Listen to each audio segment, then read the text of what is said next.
go missing now and come back in like 3 minutes. Yeah. That's a great way to start us off. Hello, everybody, and welcome to Breakford Commanders. My name is Joe Snello. Welcome to Total Justice Gaming.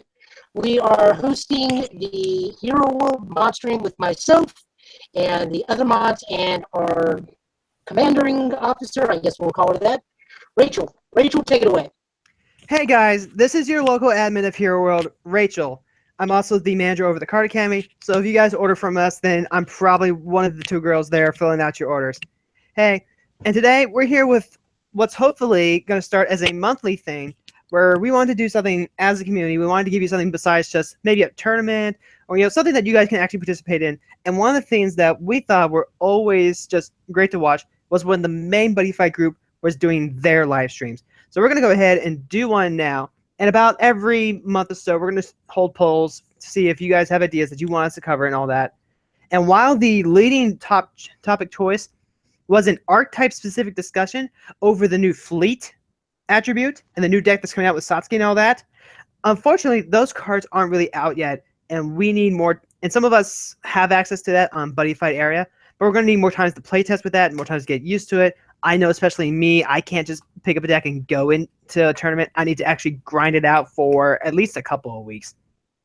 Hopefully, though, in like the next month or so, we'll have enough experience with those decks to be. Is that all? Nothing. Never mind. Fleet's going to be coming, guys. But for today, we thought that since this was going to be like our first try with the stream, we were going to just do an overall look at where Hero World is in the meta right now. And where we're in the meta right now, Crossing Generations, the alternative booster featuring Dragon World and Star Dragon World, is coming out. Today's Thursday, literally tomorrow. So it's actually a good place to go because with this set, there is going to be some new stuff, but we don't expect there to be a huge meta shift. So we can go ahead and talk about your matchups with some of these archetypes and what archetypes from Hero World will probably do better and what you can plan to do against some of these matchups and stuff like that. And is it just me, or is it the camera been focused on Alex the entire time? Or maybe that's just me because I'm gonna say that's probably just me. My view. I think we're on a 5-minute delay, right? We're on like a couple second delay. It's locked on you for right now. Okay, that's good. Thanks, Joe. Wait, hold on. Does that mean oh wait, I didn't. Okay, I'm trying to have the stream on mine too, so I can interact with chat when I'm not talking. I'll figure that out later. All right, ladies and gentlemen. Yep.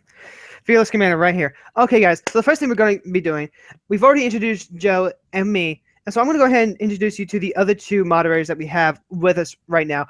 Jackie is not with us because she's caught a little bit of the stomach bug. But hopefully she'll be with us next month when we do our next stream. And we do plan on trying to get these done at least monthly. Maybe if there's like a really, really juicy and hot topic that we want to get done like that week or like the right next week, maybe then. But for now, we'll try and aim to do monthly. So next up, Alex, go ahead and introduce yourself to the people who might not know our third Hero World mod. Hi, everybody. My name is Alex, Alex Masood. I'm pretty-ish active on the BuddyFight page and on Hero World. I'm a member of the YouTube channel BuddyFight News Corner. I'm the hero specialist. For a while, I was doing a new Hero World deck every week. I've been kind of stalling out a little bit weekly this month because of work, and I'm trying to get my Gem Clone deck nailed down. But yeah, I love Hero World. I'm here, little quirky. I make horrible jokes, really terrible puns. Call me the Punisher, but maybe that's what I call myself. Anyway. We went there. No, he went there. I refuse to be associated with that. He went there. I don't know what you expected from. I don't know what I expected either. All right. And then there's our fourth moderator joining us, Kevin. Hi there. My name's Kevin Al. I do things. You guys might see me do a lot of the random art posts of life counters and stuff I put on the Facebook group, both Hero World and the BuddyFight group. As of right now, I am currently one of the moderators for the North America Future Card BuddyFight Facebook group. I handle trade disputes. Please don't kill me. I'm not very good at my job yet. And yeah, I like playing Brave Machines. I've done 3 top 8s out of the 4 regionals I've played with them. I love Hero World so much. It's the only reason I'm playing this game right now. Or it was the only reason I started playing this game. Yeah, ask me questions. I do things. I answer questions. Sounds about But the I same don't like reason. having an answer. He says as 3 of us have Captain Answer decks literally built for stream. I have one. I just don't use it. What do you mean you don't use it? You don't use Captain Answer?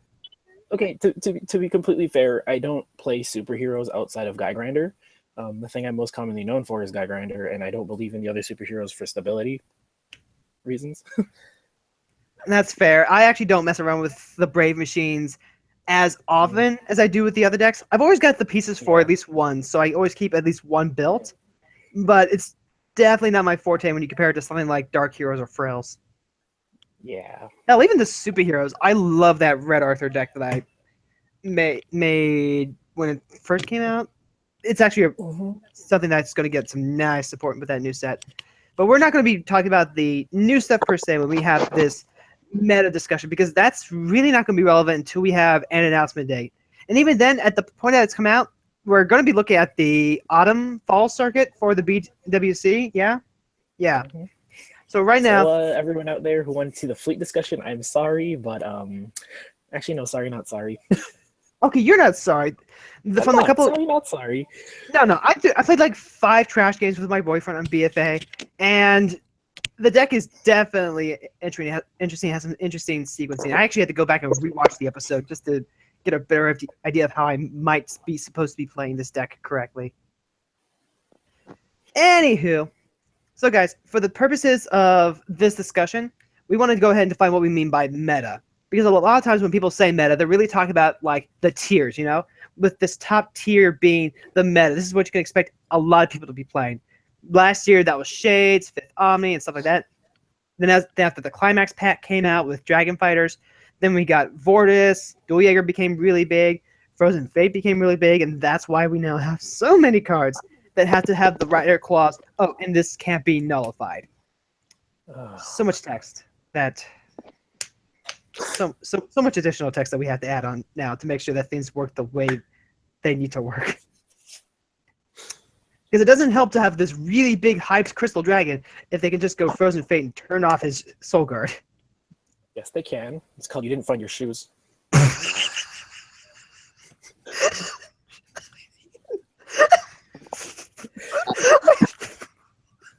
I mean... I don't know why I find that so funny. I wasn't trying. I was just saying it's true though. Because we should keep them from being negated, right? I mean, not wrong. It's just why would you go into battle barefoot? Like, I mean, come on now. Combat boots. Let's go. Right. Okay. So when we do talk about meta, we're talking about the environment. Yeah, we're talking about the environment in general. Which, for all intents and purposes, there are really 3 big decks that you have to look out for. Argue for. You can argue for, absolutely. But right now, I think the big 3 really get you covered as far as what you need to be prepped against as far as play style. I'd almost argue that figuring out how to play against a play style is almost more important than figuring out the specific matchup if you don't have the experience or the capacity to memorize like individual card lists. Like, if you're playing against Executioners, you know, okay, I have to watch out for, like, Inferno Rule, and this is Hell Shield's, you know, like, it can't be nullified condition, stuff like that. That stuff is important. But if you don't have the experience to be that deep into BuddyFight yet, having an idea of how to play against different styles is going to help you out just as much when you're getting your footing. And right now, the big 3 decks that you have to watch out for, and the top 8 results keep showing this. The decks that are constantly topping right now are bots with Thunder Empire, and that stupid, God, mother helping, stupid Impact and Bots X Link. You've got... I was tilting so hard the first night I was trying to playtest against that deck. It's okay. I made my mistakes against it too. My mistake was I feel like I be the one who gets to be salty because I just went to a regional with a bye card, and coming out of the bye, my first 2 games were against Bots X Link, .impact, .deck. See, yeah, And there I you go. faced bats at regionals, and I got into top 8, even though I lost to it. And the only reason I lost is because I forgot to read the card. Remember Yes, to read the I'm card, totally a kids. good player. I forgot to read the card. It needs to attack 3 times before it activates. That's all. I forgot to check that. He attacked twice, and I scooped, and I was like, well, I screwed up. It's not a hard deck to manage if you know what you're doing against it, though. Right, and that's part of what we're going to be talking about as we get to some of these, because we're talking about not just these decks and their styles, but we're also going to talk about what Hero World specifically can do against these matchups. And that's going to help you with your deck selection, with your deck tuning, and even your sideboard. The sideboard is really important in this game because it's literally the only Bushiroad game where you get a sideboard. And it's a 2 out of 3 for Swiss and top 8. So with bots, we're going to be talking about the super rush decks, the OTK decks, because there are other rush decks that can put on this pressure. Maybe not to the extent that bots has been able to, but they can do some pretty nasty stuff if you just brick on shields. We've also got, we've kind of done as a, you got to watch out for prisms. Prisms are probably the big one to highlight, but Zodiac is also still really good. But they're both kind of these wall tempo decks. Almost. Where Zodiac tries to get you on the tempo with the resting and the funneling you through the wall. Prisms are literally just building the wall. The whole reason why Kanata has that gimmick of the no damage fighter is because he's literally put his entire resource into protecting Authora and protecting that center. We also need to be also looking at, or we will also be looking at potentially Oni Assassin, most definitely. That is something that both myself and my co-host for the show, Michael Porter, have been playing with or against constantly, and that deck has almost as many answers as Executioners. On top of that, I also feel Daiba is still directly in that meta. That's also something I am faced off against with on a regular basis. Dark Hero does have an easier time against Daiba due to its Shadow Dive. A lot of it's shadow diving, so it's there, but we now run into an issue with Kiyoya getting on board. Right, and we're definitely going to be taking assassination names because they're that third piece of the puzzle. Even though that deck plays like a pseudo wall deck, I tend to think of it more as just kind of a more pure control matchup because of the style that it has with all those different answers and that constant card advantage. It's going to keep cycling through its stuff. But Joe said it, there are plenty of answers and there's plenty of ways to know it, but it's a lot more technical than either of the other two matchups. With the other two matchups, there literally are just kind of card or strategy answers that you can. But if you're playing against Oni-chan, you got to be on your A game. At least that's just been my experience because we actually have a couple of top-level players in my area too, and they really know how to play a deck that takes technical prowess like that. The other thing we're not talking about, but we will probably get to, is the fact that just the meta on Out of Whole right now is actually very detrimental somewhat to Hero World, unfortunately, because there's a lot more item destruction out there. And oh yeah, aside from a very few Hero World items and Zeta, a lot of our transformations can be immediately destroyed or bounced. And that is one of the biggest downfalls we have for Hero World, because in its introduction, we initially didn't have this much item hate. And now we just have an overabundance of item hate. Oh yeah. And honestly, that's almost part of why you have to go into, slotting in a couple more transform or ride. Oh, you really have to watch your timing. Battle poets are one of those that can get around the item destruction because of their impact. However, if you mistime that, you can really get punished hard for that. Mm-hmm. If you actually hard cast your impact when your opponent doesn't have anything taking up their play timing, you could just like a Nemesis Thunder or anything like that. My boyfriend actually punished me really hard those first few games where we started playing together, just with stuff like that.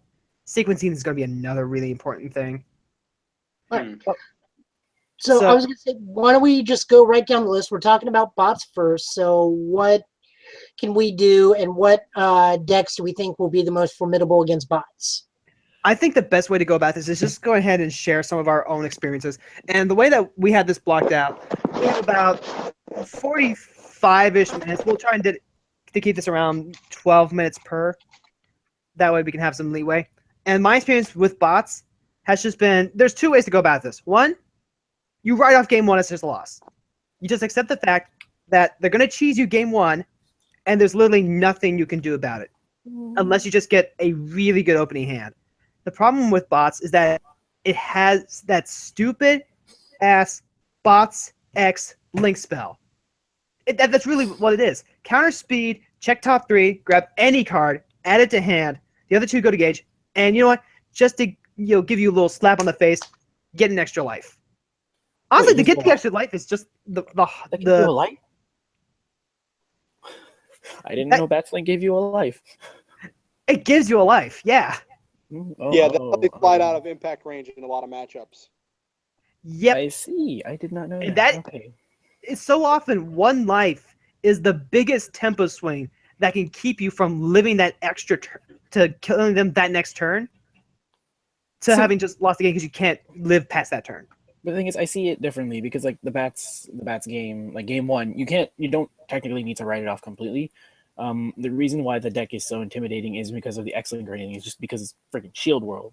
They have like 12 shields in the deck, and they're all floating shields for massive advantage. The thing is, if you don't push them as hard as they push you, you could end up in a bad spot. And if you do push them, but you fail to kill them, then they can X-Link out of it, and then they could potentially steal the game from you using Death Storm, or whatever you want to call it. I can't remember what it's called right now. X-Tempest? Yep. The way I see it, if you don't know what you're doing against a Bats player, you basically just don't put yourself in the range of being gamed by the impact. You kind of play it safe. Two of my favorite ways of putting it is going Brave Machine, because you have access to basically a bigger defense in terms of Hero World cards. Or you go into Heroine because you can stop so many rush attacks in one setting, and you can also potentially counter rush. I'm not really the best at Heroines right now, and I only remember getting like 4 attacks, unless you have all the answers, which are impacts and roses. You don't need to technically write off game one altogether, is what I'm saying. You don't have to, and sometimes you do get to steal that game one. However, in my experience, this might just be the way that I build my decks, but that deck is just too fast to how I normally want to play. So I end up needing to bring in a lot of sideboard stuff to help even that out, just to make sure that I can at least tempo them out. Like if they go, okay, here's the globes, here's the item, here's bots, being able to go, okay, I can at least bring in my new plasma mines, or I can bring in, there I see it to deal with the globes before they get advantage. Just trying to reduce their chances to get those 3 attacks off and give you more defensive options. Because the other thing that you can do against bots, and this is something that you touched on, Kevin, is that you can absolutely try and push them just as hard as they're pushing you, which is why I like Dark Heroes a lot in that matchup. There's a lot of times where you can cheese them faster than they cheese you. Yeah, well, I find that having Plasma Mine isn't the quote unquote like best counter for a bats player. Like, yes, it does help if you hit their 1 bats and it's like the 1 bats they have for the game or whatever, but I think you'd find more value out of using like a barbed wire on them, because they usually have dual spark, and stopping the dual spark slows their turns down immensely, especially when they can't pull off a triple attack to impact you. Right. And it becomes one of those situations where, honestly, my favorite deck of all time is Frills. That's the deck I've been playing since it came out. And one of the best options for that is Sailor Frill. The problem with over-relying on Sailor Frill with that specific deck is the Heaven Sunshine, which really messes up your board field and how much you have to commit. What I ended up doing to try and make sure I could get through that setup was, okay, it's not enough to just have the 1 frill out.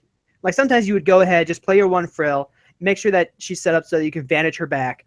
Sometimes it'd be okay to go like, okay, here's military frill, here's racer frill. Racer frill's going to draw us a card. We're going to attack with military frill for 3 crit. That's a good first turn. Mm-hmm. But Heaven Sunshine 1, and the other one is not necessarily the one that you want to vantage back, but now you have to really...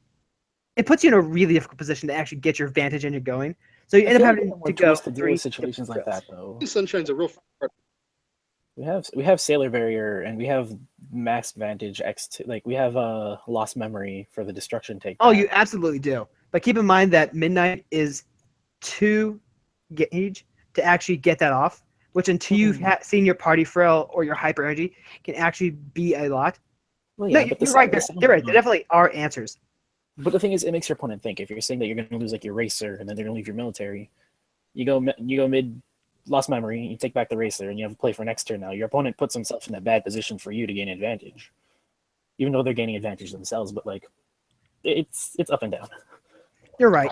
But at the same time, it feels so bad to go, okay, or so the dream I had went on the Heaven Sunshine. You don't get your search, but they had the second one. Okay, if they have the second one, But then you're just. But this is BuddyFight, and sometimes that just happens. Yeah. But what about some of the other matchups? Well, hold on. There are some cards that we are overlooking that I actually don't think see enough play. Most definitely, if you're playing Dark Heroes against this deck, you want to run at least 4 of Stop Right There. That is the Hero World equivalent of Snake Gaze. Yes, I forgot about touching upon Stop Right There. But Yep. I was saying that for others. Now, there's actually a card that I don't think any of us have looked at, and I actually came across this as I was building my Captain Answer deck this afternoon, and that's Why Is There a Banana Peel Here? This can go in any deck. It says you may only cast this when your opponent calls a size 4 or less monster. It's counter Into their center. Just flat out rest that monster. Isn't it into their center? It's only if they call them center. Into the center. So you have other decks that we'll look at, like Athora. But I'm saying, like, Wiser Banana Peel here can actually be, use our wire variety and probably go into a lot more decks.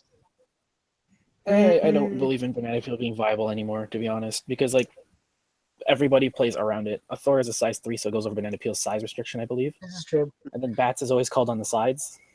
But you do have Oni, which will call stuff in the center. Oni is one of those things I don't think you really need to worry about resting their center monster with. No, with Onis, and we'll get to that. They're not. The resting is not tempo enough. Yeah. To really slow them down because they're doing everything on your turn anyway. Yeah. But yeah. So Alex, what's kind of been your experience with trying to handle these incredibly aggro? I would argue almost combo like killer decks. I have a very simple play style, which involves I run a large number of shields to avoid dying, and then I hit my opponent back really hard. One of my main decks I utilize is Cardians, and having the high defense on mode lethal can help in a lot of different situations. Now, I mean, if my opponent gets the impact cheese off on me, it can be very frustrating. The big thing that can be actually a lifesaver in my 50 monster Captain Answer deck is the Mash Dragon, because Mash Dragon counter calls during the opponent's turn, and for their impact to go off, I have to not have a center. That's right. I actually did think about that. Yeah, so if I wait till the last monster on their field has attacked, and then I Mash Dragon in the end of that attack step into the center. Can't you just Mash Dragon on final phase? No, because when they enter final phase, since I'm non-turn player, I don't have a timing to cast Mash Dragon until they've already cast their impact, at which point its conditions have already been met. Really? Yeah, you would have to do it like at the end of their last attack or something like that. Okay, I see. Right. Because both players have to pass priority in order to move player. Yeah, as non-turn player, at the end of their last attack, we shift into end of battle phase, and in end of battle phase, non-turn player can't cast anything unless the turn player casts something that I can respond to. Well, that's weird.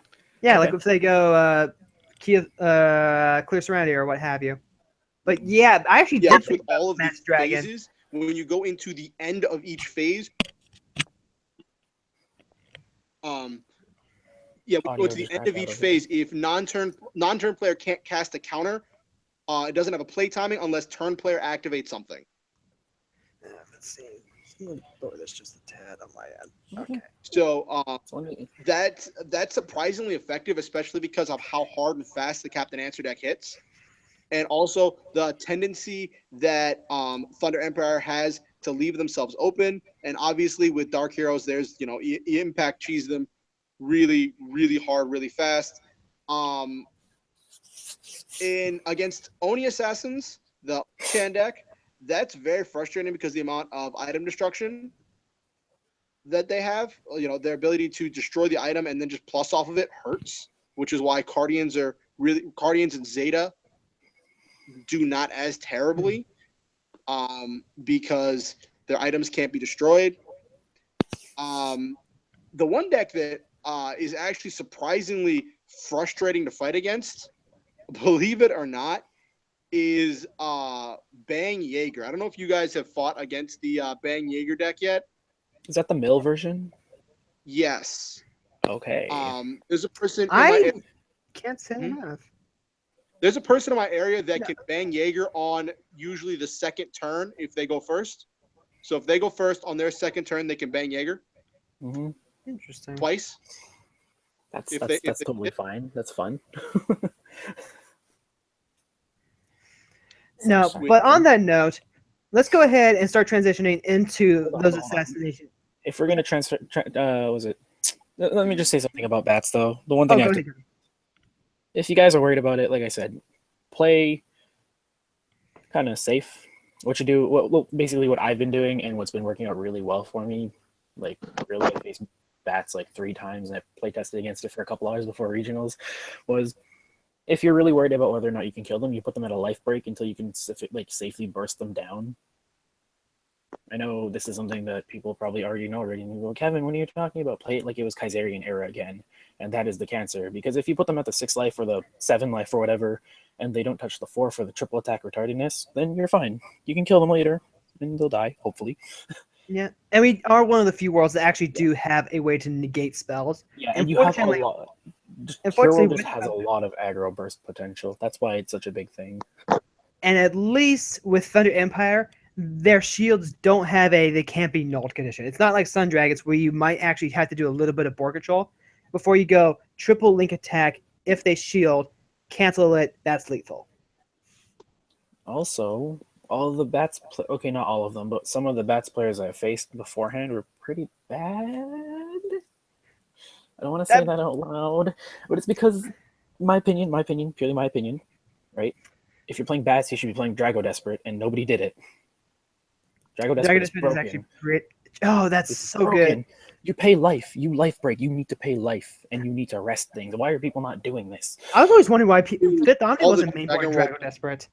Yeah, it's so good. Anyway, that's it. We can move on. We can transition over to Onis or Prisms or whatever now. I just need to get that out there. All right. Joe, did you want to lead off on this because you said that you've been doing a lot of playtesting against it? Joe's also still muted. Yeah, well, I'm just making sure we don't have reverb on my end. Yeah, I do quite a bit of playtesting because this deck is currently one of Thor's favorite decks. It's one of my favorite decks because I just like the Oni theme.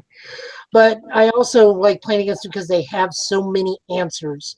And right now, I am having a tough time with my Hero World decks against them. Now, granted, I'm not a big Brave Machine player. I only really have Battle Poets. Another one of the guys that's content provider. He's kind of the Brave Machine dude. So I've leave that up to him. And I think it's a 50-50 shot, roughly. But the biggest issue that Hero World has in general against Oni is the sneak attack card, because sneak attack can hit anything. Austin, I'm looking at you. Austin Summers, I was playtesting with him, and basically every time he got lucky, he opened like 3 sneak attacks in the first turns, and can't do anything against that. Sneak attack, my personal buddy, the red female Oni, her constant recursion, her ability to grab Io out of the discard pile, and then Io sets up for further things. Oh, Io's just a stupid loop in general. Yeah, he is. Ibuki, these are things that Thor and I talk about, like at tandem, because when I'm building my Hero World stuff, I'm asking him, or I will ask him, how do you think this stacks up against the Oni deck? Because right now, Oni's is at the shop. We have like 4 Oni players, myself included. Because like poets. Yeah.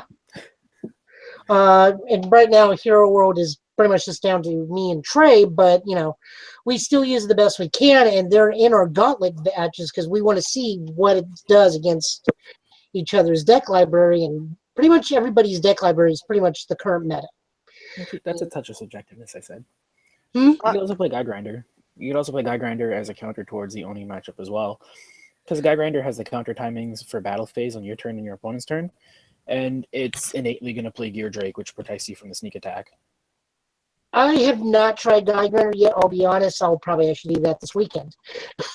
I will say, though, I have been trying out Gear Drake, and Gear Drake has actually just been the single best thing in my playtest against Oni.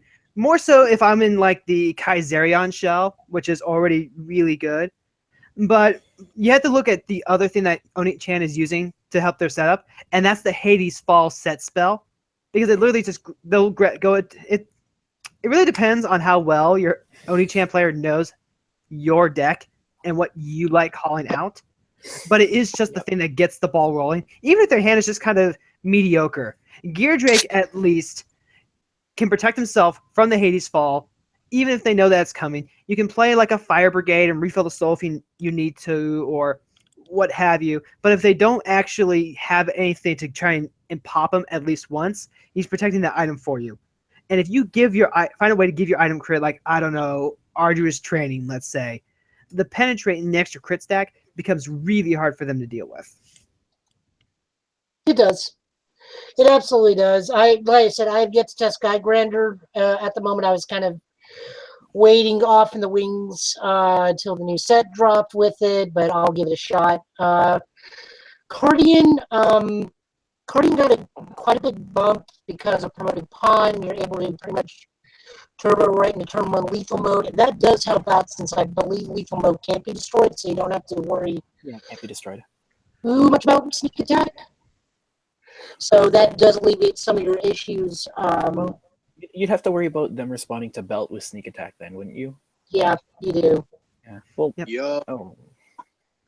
Now, the good news is, Yeah. if they don't have that sneak attack when the timing goes off, Kaiserion actually has a lot of resiliency against that because of his Soul Guard.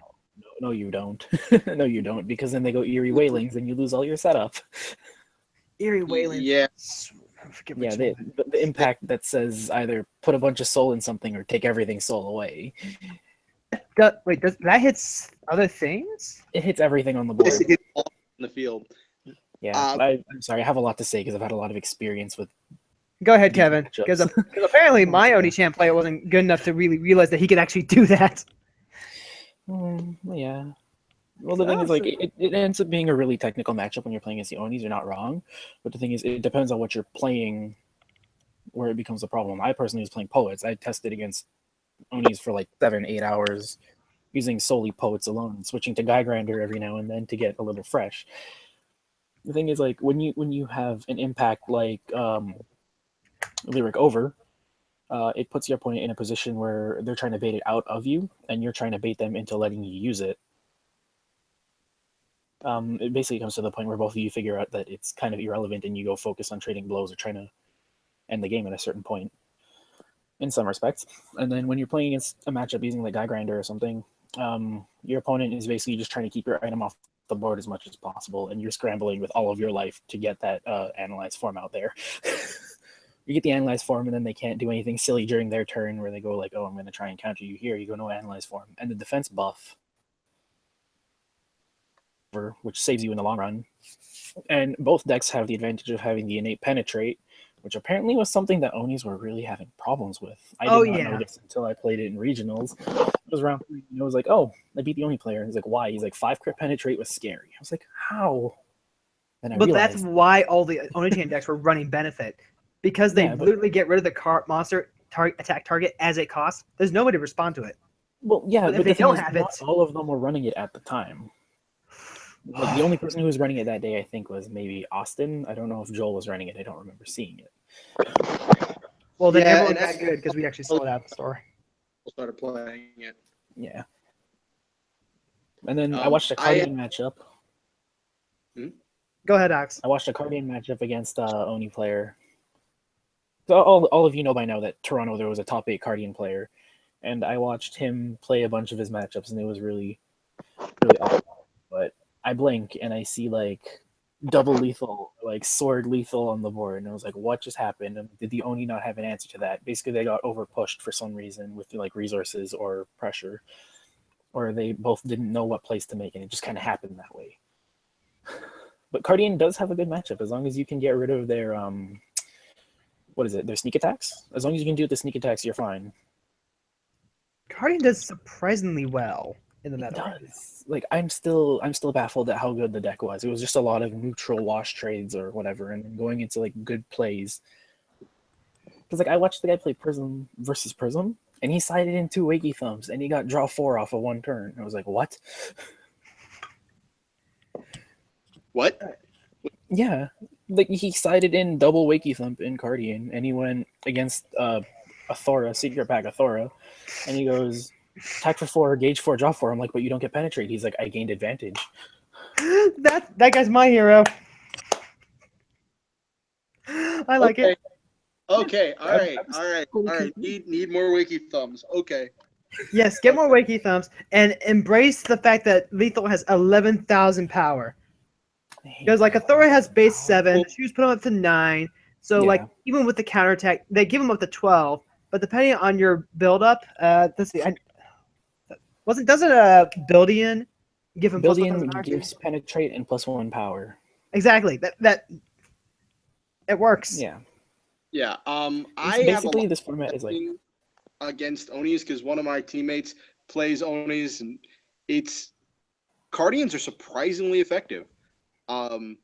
With I was gonna second what Kevin was saying. Like if in arduous training, and I already main for Buildian, as soon as you get penetrate, they tend to have a really bad time.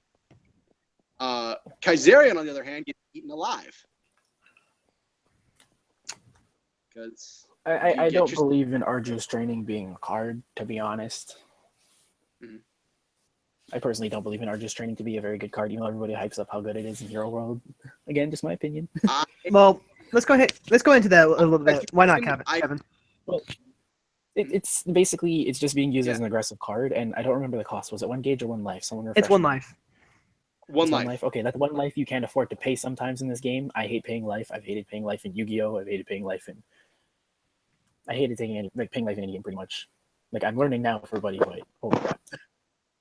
But the thing is, I don't find that the 1 crit or the +5 power is that strong, and you're committing space from your deck to it, because you could either take that card and put it to something that grants you more utility in your deck and puts you in a better, or it puts you in the point where your opponent's just gonna say, okay, cool, you arduous. No, what happened now? You paid a life and you're closer to being gamed, and you wasted a card. Mhm. It doesn't. In terms It of doesn't. reasoning, but It depends on the tempo that Like- you get that turn. Hero 9 World 10 is such time, like actually 9.9 robot. out of 10 times, I am right there with you. The only reason I side 2 of it, I don't even main any of it, is just for the ability to gain penetrate on my item. For some of the matchups where I really need penetrate. But like the other points in time, I completely understand exactly what you're saying, because you are absolutely right that paying life in this game sucks. Well, I could be wrong in saying that you technically never need penetrate like desperately for a side matchup. That could just be me because I'm being spoiled. I play every deck that has access to penetrate. Geigrander, Kaiserion, Battle Poet, Heroine. It can and it can't. For some instances Dark Hero- of arduous training, it sets up your life break. Okay, there are times where you're at 7 life, but you need to get down to 6 so that you can, it's about time to get serious. Or there have been occasions where I'm playing with new Makuro, and that 1 life loss helps me get down to, okay, I can attack with Makuro first. We have penetrate. We're at life break, so we can restand with a board, attack 1 more time to help break through, and then the smaller dark heroes get through. And on that note, That's situational. The thing is that that's such a situational thing that you need that 1 specific card in this little combo is what I'm saying. Like, I believe That's in fair. consistency. So if you're playing something where you think you need penetrate, why don't you just side in Shadow Dive or get double attack? that's fair. And on that note, I actually feel like Dark Heroes are a good matchup for Assassination Demons. The item destruction is problematic, especially since you need it for that impact. Depending on your build, though, you can you're usually running like 8 to 10 cards that you can either transform or equip. Personally, I personally like Sneak Judgment in that one because if you keep shadow diving past their center, you force them to actively start triggering their own ambush, and they can't get the cycling rolling as efficiently as they want to, and it kind of gets they get kind of annoyed because you're not trying to trip their tripwires. And aside from that, they can try and blow up your stuff, but because you're playing First Dark Hero Hideout, because you're playing Sneak Judgment, if you're playing stuff like Gwen to try and shadow dive pass and they're bouncing, or you're playing Schwartz SD or a couple of the other size ones that just keep boomeranging back, you can let them do the board control while you're shadow diving with Sneak Judgment, and you're maintaining card advantage too to keep drawing new shields or to draw replacement items. And the gauge also keeps building from Schwartz SD. It's actually one of the few decks I think that can outvalue Oni-chan. I can see that. Hmm. I can see that. I'm gonna think about that a little bit. Yep, or at least from it's been really That good. with Oni when I do Dark Hero, always close. It's usually 2-1, and it's usually split between me and him depending on what our draws are like. The issue I usually have is like Executioners. Yeah, Executioners are a bit of a pain. I still hate Executioners. Free cards are not fair. But you know what Dark Heroes absolutely destroys without question? Daeva? Prisms. Absolutely. Well, probably Daeva too. I think the problem with Daeva is that they had that 20 life. So is Deva really a thing? I thought it was still more like Neo's Y, Zero's Y. We have I Daeva. honestly have never seen a Deva give me a problem, to be honest. Yeah, stored quite frequently.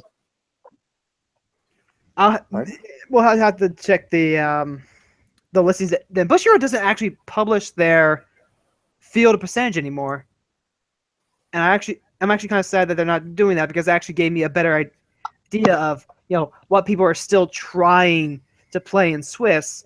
Because as much as you need to get ready for those top 8 matchups, and this is part of what we'll talk about if we have time as we start wrapping up here at the top of the hour, is that you do still have to play Swiss and you still have to be prepared for the other ones. But getting ready for like these 3 main archetypes kind of help give you an idea of how to prepare for some of the other decks too. Because there is some like shared strategy. Like the things that you're going to do against Prisms, one of the best things you can do is Dark Heroes. And it's going to be Shadow Diving. Because they can't trigger their impact if they keep dealing damage. So if you can just stay alive long enough to get them into that impact range, you get them below. I don't mean to cut you off. Like I do need to point out one very, very important thing you have to understand if you are relying on Shadow Dive against Prisms. The boots have defense. The great thing about those boots is that their defense is 4,000. That's too high for Gwen, but the gun is exactly 4,000 power. I didn't know the shoes had defense. Right. Why do the shoes have defense? This is not Hero World. Go ahead, guys. Go ahead. Yeah, the shoes have 4 KD, but the problem is the +3/+3 counterattack for Prisms. Piece says Prism Dragon card. Prism card, not monster.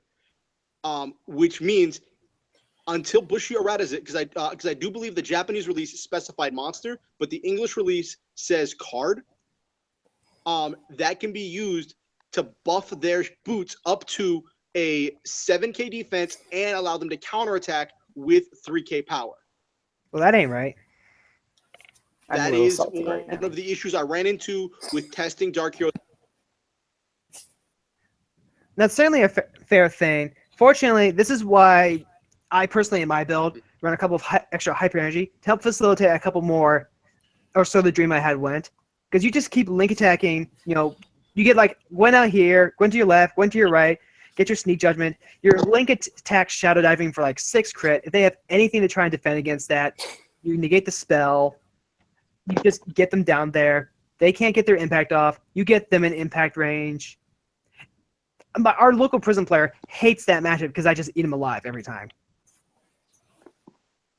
And that's actually how, when we had Sakura Fest, the Katana World player that made our top 8 made top 8 because he was playing Shadow Dive Ninjas.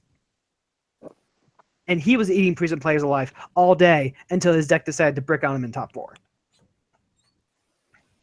That happens a lot to people, actually.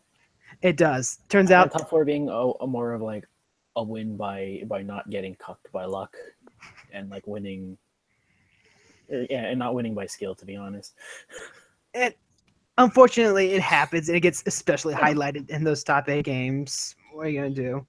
I know. Now, fortunately, the other Shadow Dive is something that we have exclusively to our Dark Hero archetype. We do have some tools to help out the other archetypes. One of them being the Energy Absorption Machine, which is actually really sweet cyborg tech. Maybe Ooh, even. are we going there first? We're forgetting about the long range cannon. Oh Yeah, my I God, the was long range I love cannon! my long range cannon. That thing has Go ahead. stolen me all of my regional tops, to be honest. And that Go card ahead, is Kevin. stupid. So basically, if you're playing a Brave Machine deck, you're siding for long range cannon if it's a close center meta, or if you're facing a lot of Prison Dragons, because that's your way of getting Shadow Dive, and that's your way of ruining everyone's day. But what do you mean you main No four? lie. What do you mean you side four? You main 2, side 2, man. No, you don't main any of them unless you're playing Ride Changers, to be honest. The only reason You're you don't right. main them in those matchups is because, well, in anything that's not Kaiserrian is because you either can't afford the space or there's better things to do. Oh yeah, And right changers are really tight on space. yeah, Ride Changers can afford it though, because long range cannon puts a condition on your item. It's not a single targeting thing; it's a condition. So all cards you ride that turn can jump them. I see someone's getting mad over there. What? Yeah, so that's the thing, and the thing is like, what I was saying before is that a lot of the other Brave Machine decks have no need to like main it right away, is because you are technically bulky enough and you have enough tools and resources to either break down a wall, break through a wall, and put it to the point where you can potentially 50-50 a matchup. And long range cannon basically increases your odds from winning, or of winning, from like the 50-50 to the 80% or whatever, depending on when you see them or how often you can use it. So against Prisms and potentially Onis, I was meaning to try this against Austin if we ever ran into each other at regionals, and I was hoping I would have hit him in top 2, but you know, life happens.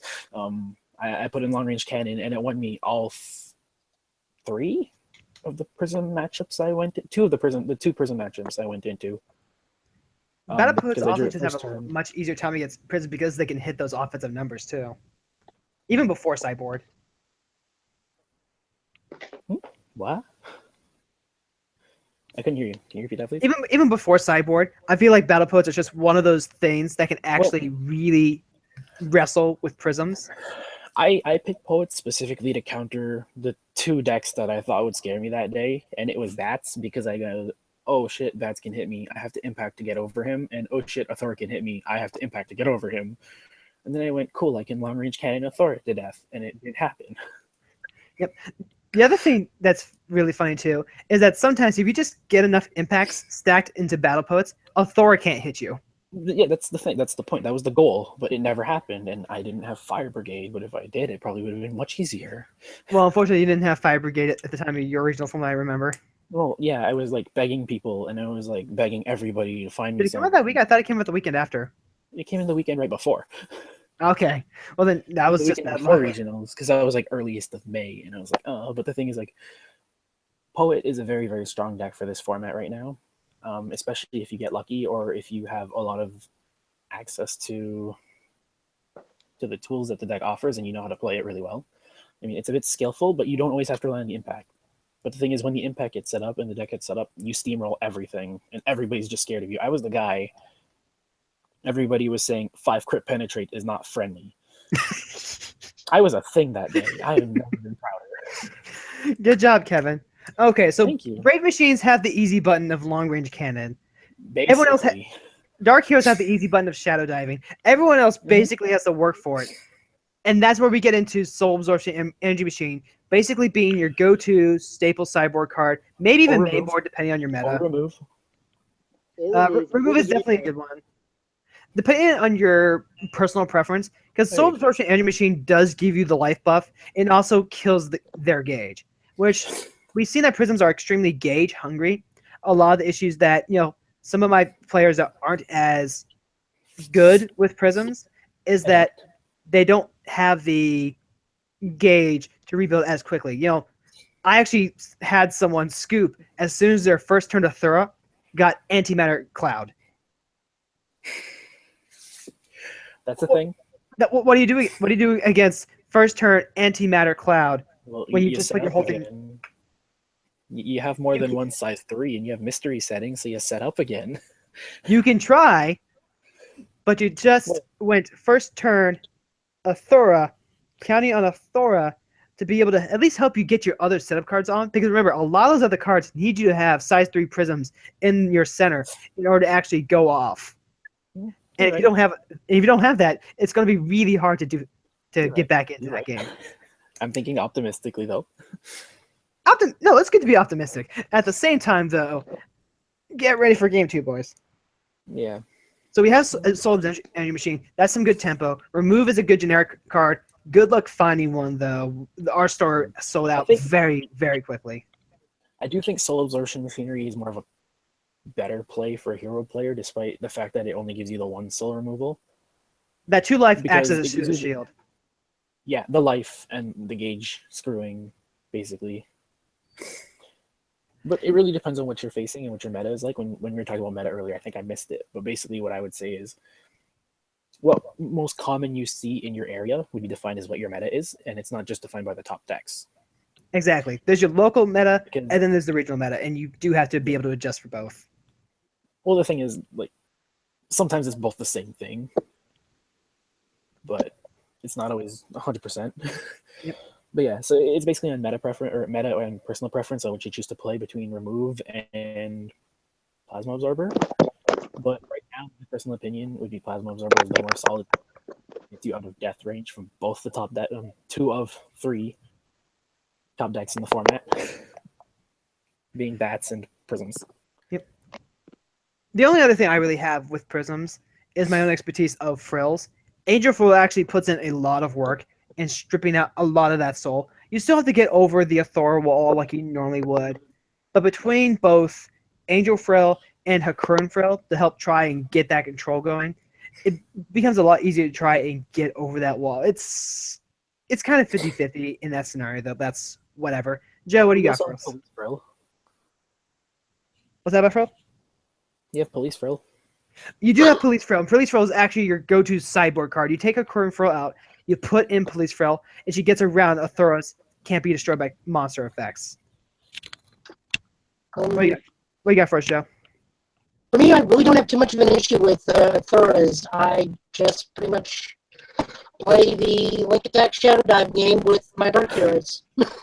Yeah, is the best strategy. And the great thing about Dark Heroes, if they're not on Secret Pack of Thura, where they can prevent the effect damage, you can literally drop Sacrifice Iron Moon Slash, drop like a Kill Knight or whatever, boop for them for 1, and they can't get their impact off. Boop. Yep, it's the greatest thing for punishing for them for not being on Athora. Okay, we're in Prism discussion. For those of you who missed it earlier, the answer to Prisms of Cardian is to side Wakey Thumps, and then double lethal them for a gauge 4, draw 4. Oh, Saw it happen. I gotta remind you guys, I saw it happen. That works. I can't even, like... Oh, wait, I forgot what happened after that. At the end of that match, you know how that match ended? What? He dabbed on him. He Cardian overheated the guy. Oh, damn! Okay. All right. What's a dab? The Cardian Impact features the base form of Cardian doing a dab with an explosion behind him. Yeah. No, I don't know what that is. Cardian over dab. Rachel, you're gonna need to dab for him again. He doesn't know what a dab is. Oh, Alex, come on. You gotta over dab. No, not me. I know what a dab is. Joe doesn't know what a dab is. Joe, you don't know what a dab is? We looked it up, and by dictionary definition, it was to let me try to remember, to look into one's elbow and extend their arm in a fashion that you're spreading your swag over everyone. Step by step, you guys. Right there. I'm embarrassed of myself. So pretty much a hospital sneeze while warding people off. Got it. I wanted to say one thing about Cardians. That impact is so relevant in more matchups than I thought it was going to be. Namely, in the Stars matchup, which is actually really funny if they don't play item destruction. Because if you go first and you're able to successfully get on mode lethal because of its 6K butt, and you spend the rest of the game just punching them down the center on them for game surprisingly easily.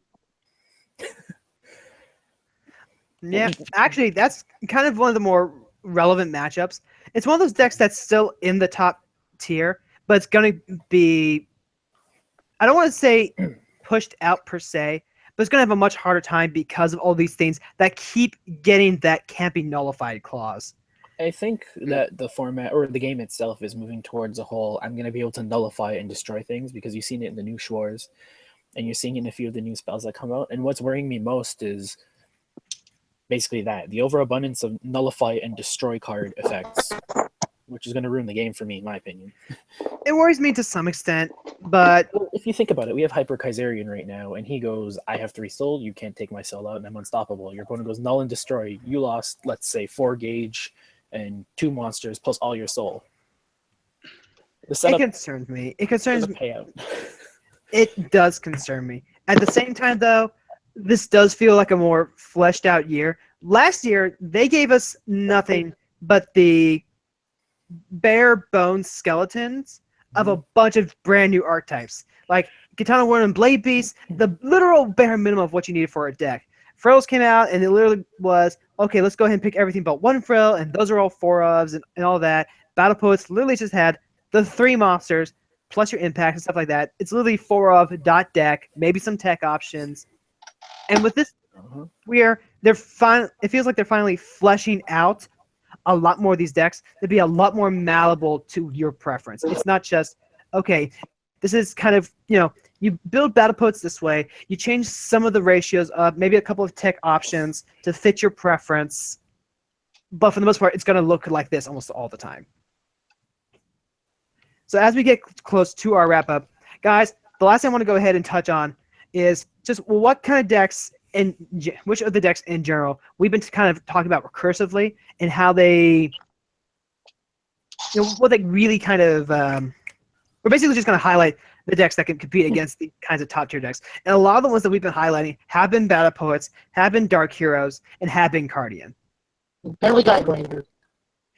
It was like a 50-50 thing. I personally said it fell out of favor before regional started, but it does have potential to come back now. Okay. Because a lot of the deck lists are more fleshed out, and it's becoming a little easier to predict the plays that are coming, so you can counterplay them accordingly depending on what's going on. I'm surprised Ride Changer isn't a thing with that new helicopter. With the counter. I really thought he was, but the issue became at that time, because that was when Fortis was getting really big into the meta. Like, that had been out for a while. Everyone was on the Zeta hype train. We went to Worlds. We got back. We got our Climax pack. And turns out, Dual Jaeger with a Wrath Trigger just completely shut down your full combo turn if you weren't running long-range cannon, which I was a bad player, so I wasn't. I forgot Zeta was actually a very, very good contender for this format, too. Zeta is a weird thing. Like, I see him right now. Is very good because you have access basically to Wind Demon, what is it, Arrow? Size 2, 1 gauge. When he enters the field, bounce a card. Yep. And there are a lot of people who are making success with Zeta. Right now, you would look at Zeta as kind of the undisputed. By the way, pardon? Right now, you would look at Zeta as the kind of undisputed. This is what we have as far as a tier 1 deck. I look at the I other. don't consider Zeta tier 1 anymore. I feel like he's getting pushed down that way too. But if you had asked me like just a couple of months ago when XP201 had just come out, we were mostly dealing with the Climax pack meta. I would have said, okay, your undisputed top tier deck is some form of Zeta Rush, not necessarily Element Zeta, but like, maybe a variation of the post nerf Guilty Wave combo, which is what made top 8 down in the Texas regional, or just kind of generic Zeta Rush, something like that, because they're really good at clearing out that center and stuff like that.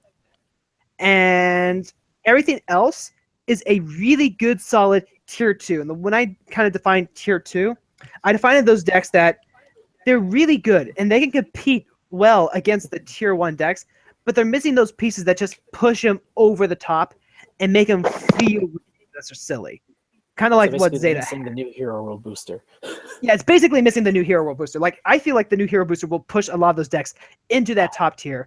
But you can play a lot of those tier 2 decks as anti-meta decks, which basically feels like what you did with Battle Poets and at your regional, Kevin. Battle Poets, Dark Heroes, Frills, they can be good anti-meta decks if you build them right with the right meta in mind.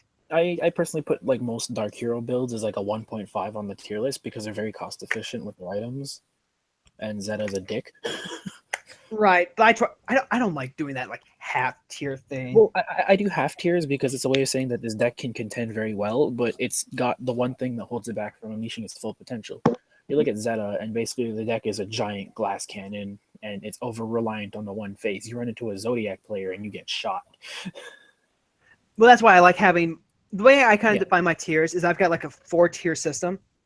Tier 1, as we talked about, is the stuff that we have right now. The stuff that's honestly just kind of ridiculous. It's super easy to see why they're so powerful. They have objectively powerful things in them. The tier 2, it's like we've been saying, they're just missing a couple of things. The Dark Heroes, the Frills especially, they're just missing. I have the 0.5s. It says the deck has potential, but it doesn't have. It's missing the one thing. Right, I just call that tier 2. I literally just call that tier 2. Tier 2 makes it seem like it's missing a lot of things that it needs to keep up with everything. Difference on the definition and opinion. With me, the tier 3 is like where Wizards are. They're decks that are literally just missing pieces. That's so where they're fun decks, and they have the potential, but that's where you're missing a lot of your pieces to kind of keep up with the meta. Where if you go to a competitive tournament, the tier 3 deck is where you're not really going to have a good day. We have a local player who got in with Wizards, and he gets frustrated anytime he has to play against top tier decks because his deck literally cannot keep up with it. The tier 2 decks can at least keep up with the tier 1 decks, and the tier 4 decks are literally there just for the memes. Those are the decks. Count memes. That's the difference. I play on a 3-tier system, and I use point tier. I use half tier. Oh no! You always have a tier for memes. Always have a tier for memes. There is no tier for memes in my world. It's tiers for puns, if anything. All right, guys. So we're wrapping this up now. I want some final thoughts from everyone about where Hero World is in the meta and where it is, because I think Joe really highlighted and set the bar for what it is right now. Right now, we're in a meta where the item destruction is plentiful. There's a lot of counter to Hero World, and it can get kind of frustrating for a hero player to constantly have their item blown up, or to get in the scenarios where they might have a misstep in tempo, maybe one small misplay, or maybe they just can't draw the 1 or 2 cards they needed to finish their setup, and they just... What just happened? I was saying a thought. Oh, okay. And then I passed the baton. And then no one picked up the baton and it fell to the track. Oh, I see. Well, Sorry. my personal opinion... I stopped being able to hear what you were saying. Yeah, it cut out for all of us, I think. Basically, my opinion is Hero World sits at the 1.5 to 2 range. The 2 range more so because of all the item hate and the fact that only 3 of our, 12 decks right now are fairly viable in this format, and even then you're pretty much rogue or anti-meta at that point. But I'm looking forward to seeing what the new booster has to drop for us, to be honest. Oh yeah, Hero World definitely is the most trait locked of any world. We have the most decks, but it feels like we can do so much less with them. We're basically the Bermuda of BuddyFight. Yep. That's why we get an extra booster every year, right? I hate it so much. I wish we were mainstream.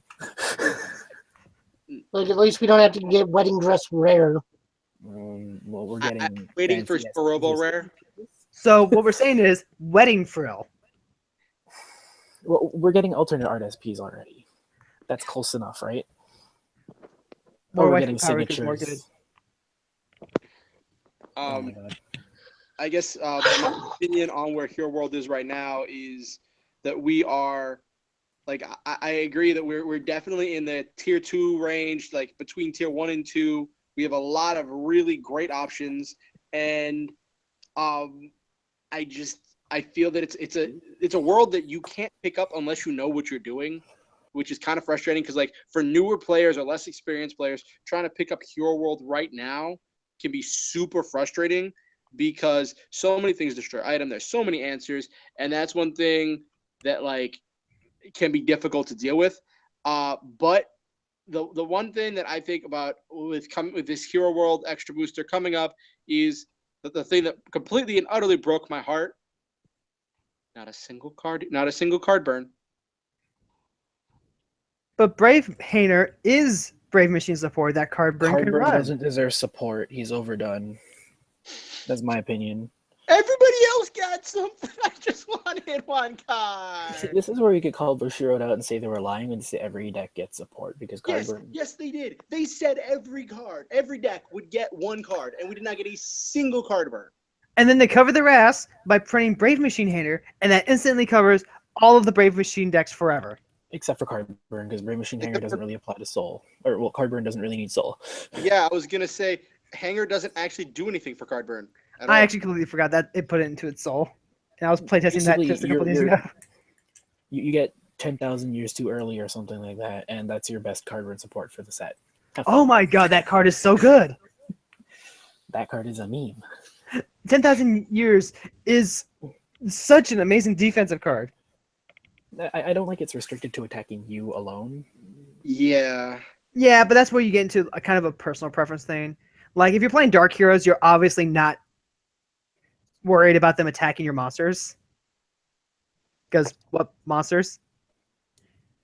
And turns Makuro into either like a 6k defense if you're on OG, or a 7k defense if you're on the new one. Joe, final thoughts. Like I said, right now we're kind of in a tough spot. We have a lot of things going against us, but we also have a lot of stuff going for us. We still have decks. We have good matchups. We have some even matchups. But right now, we're really just sitting there waiting for the announcement of the Hero World booster. That's going to bring a lot of our stuff up to the forefront. My thoughts, some to match the meta decks that will be out around that time. Some will still be trying to get there, but overall we'll be in a better place than we are now. But we're still in an okay place overall. Oh yeah, we're definitely not out of the picture as this. It's not like we're honestly, a lot of worlds have it a lot worse than we do. I actually have a friend who mains in Magic World, and he just can't come up with a deck to save his life to go to tournaments with anymore. 72 Pillars was 72 Pillar was tier 1 last year, but it's too slow to handle a lot of things this year. Like bots, they have options against bots. Like they have Magical Goodbye and they have stuff like that. But the other thing I don't think we talked about is the fact that monsters in this and the last couple sets actually got their attacks buffed to the point where our defense stats don't matter anymore practically. It feels like that sometimes. Like with Assassination Demon, they have to link attack. With Athura's little pilly, minions, they do have to link attack with Athura, and they feel more like attack fixing than anything else. But we are now out of time. So, guys, thank you all very much for tuning into the very first Hero World stream that we're planning on doing monthly. We will have this recorded on Joe's channel so that people can watch it later, right, Joe? Yeah. Right. So if you miss out on the stream, hopefully you can watch this like the day after or sometime else, and you'll still be able to get it. I'll put it up later tonight or tomorrow. Right. And there'll be a post about that, stuff like that. Go ahead. Keep participating in the Hero World groups.